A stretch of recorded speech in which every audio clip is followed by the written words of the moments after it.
로스앤젤레스 메모리얼 콜리세움의 화려한 조명 아래 MLS 2026 개막전은 말 그대로 블록버스터였다. LAFC가 인터 마이애미를 3-0으로 꺾었지만 사람들이 가장 오래 기억할 장면은 대조였다.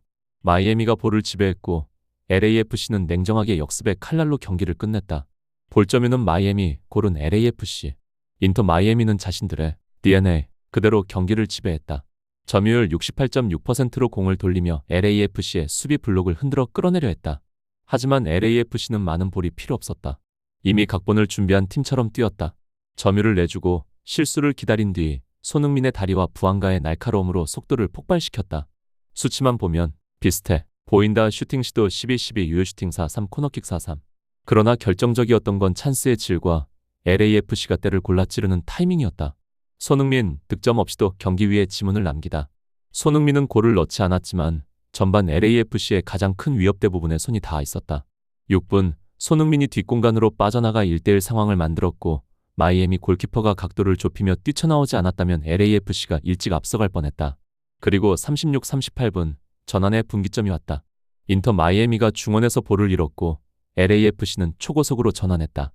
손흥민이 공을 받아 데이비드 마르티네스의 선제골을 깔아주는 패스를 넣었다. 이 장면은 손흥민의 전형이다. 정확한 위치로 움직이고 빠르게 판단하며 동료가 마무리할 수 있게 딱 맞는 강도로 연결한다. 전반 종료 직전에도 손흥민은 마르티네스를 추가골 찬스에 놓이게 하는 패스를 흘려줬지만 가마찬 슛이 아쉽게 골대를 살짝 빗나갔다. 요약하면 손흥민은 마이애미가 더 많이 점유하더라도 LAFC의 전환 속도와 리듬 자체를 무기로 바꿔버렸다. 메시, 터치는 많았지만 공간은 적었고 숨막히는 밤. 인터 마이애미에서 리오넬 메시는 전형적인 열번처럼 뛰었다. 내려와 공을 받고 몸을 돌리고 수비 블록을 가르는 패스로 균열을 내려고 했다. 23분 베르테라메에게 찔러준 스루 패스, 후반 들어 골대를 스치는 슈팅처럼 번뜩임은 있었지만 전체적으로 메시가 익숙한 공간을 거의 얻지 못했다. LAFC는 매우 규율 있는 수비를 했다. 마이애미가 안전지대에서 패스를 돌리는 건 허용했지만 볼이 존 14 페널티 박스 바로 앞 공간로 들어오는 순간 곧바로 포위에 메시가 빠르게 처리하거나 옆으로 빼게 만들었다. 중계 리포트에서도 한때 부안가는 계속 폭격했지만 메시는 전반에 이렇다 할 슈팅이 거의 없었다. 는 식으로 강조될 정도였다. 후반의 배경, 마이애미는 라인을 올릴 수밖에 없고 LAFC는 게임 스테이트대로 간다. 후반 시작 시점 스코어는 LAFC 1-0. LAFC에게는 리스크를 줄이며 운영하기 좋은 적당한 리드였다. 라인을 과하게 내리지 않고 중원 축을 단단히 잡고 마이애미가 더 높은 점유 템포로 올라오며 뒤 공간을 내줄 때를 기다리는 방식이었다. 마이애미는 원래도 점유가 높은 팀 약 68.6%이니 후반에 더 밀어붙이는 건 거의 필연이었다. 하프타임 직후 인터 마이애미는 교체를 단행했다. 이언 프레이 대신 파쿤도 무라를 투입. 단순 포지션 변경이 아니라 오른쪽에서의 오버래핑과 크로스 낮은 컷백의 질을 높이겠다는 신호였다. 전술적으로 후반은 두 가지 질문으로 압축된다. 메시가 자주 막히는 라인 사이 구간에서 마이애미가 LAFC 박스 안으로 들어갈 입구를 열 수 있는가? 마이애미가 라인을 올릴수록 생기는 중원 뒤 공간을 LAFC가 찌를 수 있는가? 그리고 그 결정적 드릴이 손흥민 부안가가 될 것인가? 마이애미가 템포를 올리고 메시는 볼을 다시 빚어보지만 LAFC는 위험 구역을 잠근다. 후반 초반 마이애미가 소유와 포격을 빠르게 가동.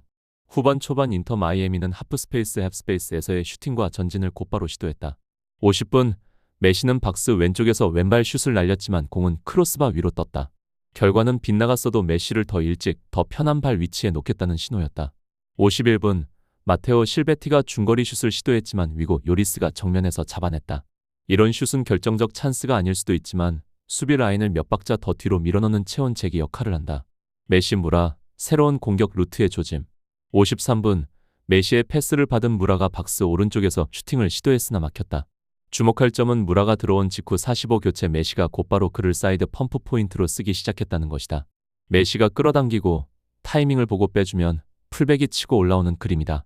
하지만 LAFC는 그 패턴에 정석으로 대응했다. 넓게 전개하는 건 허용하되 박스 침투 직전에 16m 50 주변의 숫자를 모아 슈팅과 컷백을 차단했다. 이 시기 마이애미의 슛 대부분이 블록되거나 정면으로 잡힌 이유가 바로 그것이다. 즉 대형 X 1대1 골문 앞 헤더 같은 로 이어지는 찬스는 아직 만들지 못했다. 접전 강도 상승, LAFC의 전형적인 전술 파울로 리듬 끊기. 54분과 55분 마크 델가도의 연속 파울로 마이애미가 프리킥을 얻었다. 경기 운영 관점에서 이는 아주 고전적인 리듬 자르기 다. 상대가 속도를 올릴 때 중원에서 작은 파울 1-2번이면 전개 흐름이 끊기고 공격은 느려진다. 메시 입장에서는 세트피스로 재정비할 기회가 생기지만 동시에 마이애미가 느린 공격으로 끌려들어가 LAFC 수비가 읽기 쉬워지는 부작용도 있다.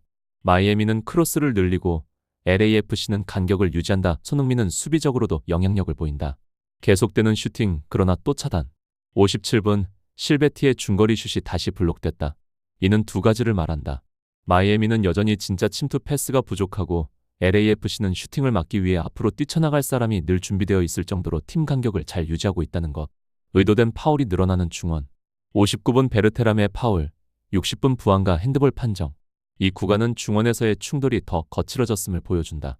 마이애미는 골이 필요하고 LAFC는 리듬을 잠그며 역습을 기다리는 전형적인 구도다. 두 번째 실점 전 마이애미의 가장 결정적 찬스. 63분 무라의 크로스를 받은 베르테라메가 박스 안에서 헤더를 했지만 오른쪽 골대를 아슬아슬하게 빗나갔다. 후반의 핫스팟이었다. 마이애미가 원했던 그림 정확한 크로스, 유리한 위치에 마무리가 완성됐기 때문이다. 이게 들어갔다면 1-1 경기 상태는 완전히 바뀔 수 있었다. LAFC는 더 이상 역습만 기다릴 수 없게 된다. 그러나 골은 나오지 않았고 그 한 끗이 뒤집는 밤과 무너지는 밤을 가르는 경기가 되고 난다. 마이애미의 교체, 올인의 신호. 68분 인터 마이애미는 야닉 브라이트 대신 타데오 아엔데를 투입했다. 역할 세부는 선수 성향에 따라 달라지지만 핵심 메시지는 분명하다. 균형에서 더 공격적인 쪽으로 기울이겠다는 선언이다. 같은 시각 실베티가 틸만에게 파울을 범하며 LAFC가 마이애미의 템포 상승 타이밍마다 계속 끊어주는 선택을 하고 있음을 보여줬다. LAFC의 전술적 전환점과 2-0 심장에 꽂힌 한방. 수비 역습 최적화를 위한 LAFC 교체. 69분 LAFC는 데이비드 마르티네스 대신 마티웨 슈아니에르를 넣었다. 매우 게임 스테이트 다운 교체다. 1-0 리드 상황에서 마이애미의 공세가 강해지는 걸 감지하면 중원 측면에 새 에너지를 투입해 전환 국면을 더 단단히 가져간다. 손흥민의 열시키기 그리고 마이애미의 박스 집중. 70분 손흥민이 자기 진영에서 프리킥을 얻어냈다. 마이애미 파울. 작아 보이지만 매우 중요한 순간이다. 상대가 몰아칠 때 손흥민이 공을 지키고 파울을 유도하면 LAFC는 숨을 돌리고 라인을 올려 수비 블록을 재정렬할 수 있다. 71분 마이애미가 거의 득점할 뻔했다. 대파울의 크로스 후 메시가 박스 안에서 헤더를 시도했지만 막혔고 이어 코너킥을 얻었다. 메시에게 헤더는 주무기가 아니지만 이는 중앙에서 왼발 슈팅 각이 나오지 않을 만큼 LAFC가 중원 축을 꽉 잠갔다는 뜻이기도 하다. 73분 2-0 빠른 역습, 틸만의 패스, 부안가의 마침표. 73분 LAFC가 2-0을 만들었다. 부안가가 박스 중앙에서 오른발 슛으로 오른쪽 아래 구석에 꽂았고 어시스트는 티모시 틸만. 키워드는 패스트 브레이크였다. 볼점 유형 팀을 상대로 한 교과서 같은 골이었다. 마이애미가 라인을 올리며 공격하다가 균형을 잃고 LAFC가 볼을 따내 즉시 전환, 비어있는 공간으로 직진. 틸만이 결정적 패스를 넣고 부안가가 군더더기 없이 마무리 체감상. 마이애미가 밀어붙이는데 갑자기 실점처럼 보일 수 있지만 구조적으로는 마이애미가 위험 부담을 올려놓고도 그만큼의 큰 기회를 만들지 못한 대가였다. 메시의 프리킥 중거리로 반격 시도, LAFC는 낮고 배는 마무리를 이어간다. 메시가 세트피스로 리듬을 찾으려 하지만 LAFC는 계속 차단. 76분 메시가 공격 진영에서 프리킥을 얻었다. 슈아니에르 파울. 마이애미는 이런 장면이 필요했다. 수비 블록을 뚫지 않고도 위험 지역에 공을 넣을 수 있기 때문이다. 77분 메시의 중거리 슛이 또 블록됐다. 반복되는 패턴이다. 박스 안에서 각이 안 나오면 메시는 먼 거리에서 가마차거나 반대쪽 포스트를 향해 공을 빚어보낸다. LAFC는 그걸 알기에 슈팅 코스에 몸을 던져 막히게 만드는 걸 우선했다. 79분 연속 장면, 마이애미는 요리스에게 막히고 LAFC는 즉시 응수. 79분 마이애미의 가장 괜찮은 슛 중 하나가 나왔다. 아엔데의 중거리 슛이 골문 중앙으로 향했지만 요리스가 잡았다. 메시는 이 장면을 만들기 위해 볼을 밖으로 끌어내고 이선 슈팅을 열어줬다. 같은 79분 LAFC도 곧바로 틸만의 박스 중앙 슛을 만들었지만 블록됐다. 부안가 어시스트. 2-0 이후에도 LAFC는 완전히 내려앉지 않았다. 여전히 역습으로 박스 안 마무리까지 가져갈 수 있었다는 뜻이다. 더블 옐로, 심리적 메시지. 80분 세고비아의 파울로 부안가가 프리킥을 얻은 뒤 세고비아와 부안가가 모두 옐로카드를 받았다. 이 시점의 더블 옐로는 긴장감의 표식이다. 마이애미는 조급해지고 LAFC는 리드를 지키려 하되 충돌을 피하지 않는다. 부안가의 옐로는 위험 요소이기도 하지만 그가 계속 스프린트와 돌파로 마이애미에게 파울을 강요하고 있었다는 증거이기도 하다. 마이애미는 수아레스를 투입, LAFC는 틸만 대신 보이드로 에너지 유지. 81분 인터 마이애미는 실베티 대신 루이스 수아레스를 넣었다. 크로스와 컵백이 늘어나는 상황에서 박스 안에서의 경험과 한 번의 찬스를 노린 승부수였다.